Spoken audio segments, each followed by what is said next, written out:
వే gold trusted gold buyers మీరు తాకట్టు పెట్టిన బంగారాన్ని విడిపించి ఈ రోజు ఉన్న మార్కెట్ ధరకు కొనబడను.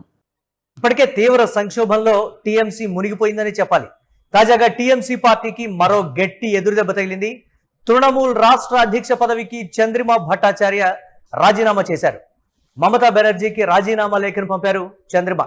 బెంగాల్ అసెంబ్లీ ఎన్నికల్లో ఓడిపోయిన తర్వాత టీఎంసీ విషయంలో ఎన్నో ఇబ్బందులు ఒడిదుడుకులైతే ఎదురవుతున్నటువంటి సిచ్యువేషన్ ఉంది. టీఎంసీ మొత్తం మీద ఇప్పుడున్నటువంటి పరిణామాల నేపథ్యంలో కనుమరుగు కాబోతోందా? ఇది ప్రస్తుతం పశ్చిమ బెంగాల్లో టీఎంసీ పరిస్థితి.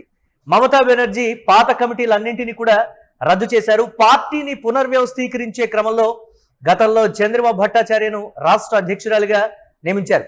అయితే బాధ్యతలు చేపట్టిన కొద్ది రోజుల్లోనే ఆమె రాజీనామా చేయడంపై కూడా ఒకంత చర్చ అయితే నడుస్తోంది. ఇప్పటికే టీఎంసీ హెడ్ ఆఫీస్ ను రెబల్ గ్రూప్ స్వాధీనం చేసుకుంది. ఇటువంటి పరిస్థితుల్లో రాష్ట్ర అధ్యక్ష పదవి చేపట్టినా కానీ ప్రయోజనం లేదు. కార్యకర్తలు ఎవరూ కూడా కంట్రోల్లో లేరు అనే దానికన్నా అందరూ కూడా చీలిపోయారు. మనం పశ్చిమ బెంగాల్ ఎన్నికల్లో ఫలితాల తర్వాత నుంచి పరిస్థితిని ఒకసారి చూస్తే పార్టీ పరిస్థితి ఓటమితో కుంగిపోయింది. తర్వాత పార్టీ కార్యకర్తలు కావచ్చు, నేతలు కావచ్చు, ప్రజల్లో తీవ్ర వ్యతిరేకత ఎదుర్కోవడం, ప్రజలు వారి మీద తిరగబడటం, రోడ్ల మీదకి తీసుకొని వచ్చి వారి మీద దాడులు చేయడం, అలాగే అవినీతి సొమ్మునంతా కూడా కక్కించడం. ఇది టీఎంసీ విషయంలో ఒక నెల రోజుల లోపల జరిగినటువంటి అంశం.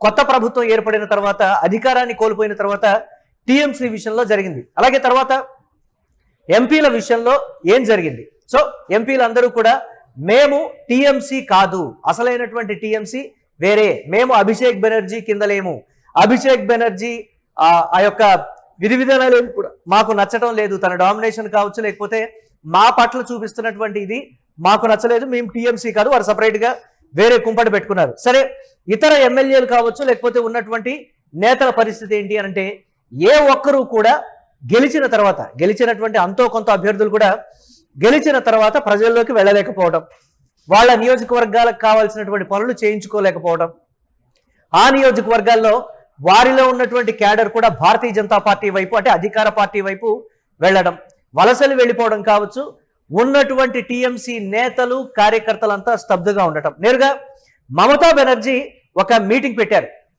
అధికారం కోల్పోయిన తర్వాత అందరినీ సమన్వయం చేసుకొని ధైర్యం చెప్పడానికి ఒక మీటింగ్ పెట్టారు. వారి ఇంటి దగ్గర ఎంపీలు కావచ్చు, ఎమ్మెల్యేలు కావచ్చు పిలిచి మాట్లాడదామని అనుకున్నారు. అందులో దాదాపుగా ఒక 10% మాత్రమే హాజరయ్యి 90% వరకు ఎవరు కూడా కనీసం ఫోన్లు కూడా లిఫ్ట్ చేయలేనటువంటి పరిస్థితిలో ఉన్నారు అని అంటే ఎస్, అందరూ కూడా భారతీయ జనతా పార్టీ వైపు వెళ్ళకపోయినప్పటికీ, గెలిచినప్పటికీ రాజకీయంగా స్తబ్దుగా ఉండాలి. ప్రజల్లోకి వెళ్తే తిరుగుబాటు వస్తుంది, ప్రజల్లోకి వెళ్తే ప్రశ్నించడం జరుగుతుంది. అలాగే వారు తిన్నటువంటి అవినీతి కావచ్చు, లేకపోతే చేసినటువంటి అవినీతి, తీసుకున్నటువంటి లంచాలను అన్నిటిని కూడా కక్కిస్తున్నటువంటి పరిస్థితి. అలాగే దీనికి సంబంధించి టీఎంసీ విషయంలో పర్టికులర్గా భారతీయ జనతా పార్టీ నిదానంగా చేసుకుంటూ పోతోంది ఒక కార్యక్రమం. వారిని సైలెంట్ చేయాలి. అలాగే ఎంపీల విషయంలో చీలిక తీసుకొచ్చారు. ఎమ్మెల్యేల విషయంలో కూడా అదే స్థాయిలో చీలిక తీసుకొని వచ్చి మొత్తం మీద ప్రాంతీయ పార్టీ అయినటువంటి టీఎంసీని కూడా కనుమరుగయ్యేలా చేయాలి. ఇన్నేళ్ల దుష్ట పాలన ముగిసిపోయింది. ఇది టీఎంసీ ఓడిపోయిన తర్వాత భారతీయ జనతా పార్టీ ఇచ్చినటువంటి స్లోగన్. ఇప్పుడు మీరు స్వేచ్ఛగా బ్రతకండి. ఈ ఒక్క పిలుపుతోటి పశ్చిమ బెంగాల్లో ఏ స్థాయిలో ప్రజలు టీఎంసీ నేతల మీద, టీఎంసీ కార్యకర్తలు, అలాగే టీఎంసీ ఎమ్మెల్యేల మీద, అంటే మాజీ ఎమ్మెల్యేలను కూడా రోడ్డు మీదకి తీసుకొని వచ్చి కొట్టినటువంటి పరిస్థితి. ఈ సమయంలో పార్టీ అధ్యక్షురాలుగా ఉండి నేనేం చెయ్యాలి? ఇది చంద్రిమ చెప్తున్నటువంటి మాట.